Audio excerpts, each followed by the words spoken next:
I've taken you through a lot of floor plan issues. I thought it was time I walk you through some exterior design issues.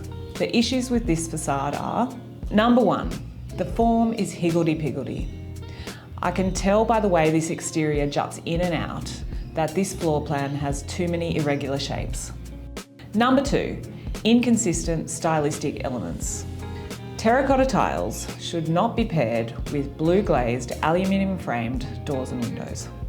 Number three, the entrance unnecessarily wastes space that would make an excellent internal entry vestibule. Number four, there should be a clear and separate entry for pedestrians versus cars. How we resolve this? Number one, we brought everything forward and created these loggias in line with the garage. Upstairs, we've consolidated everything under a single simple roof.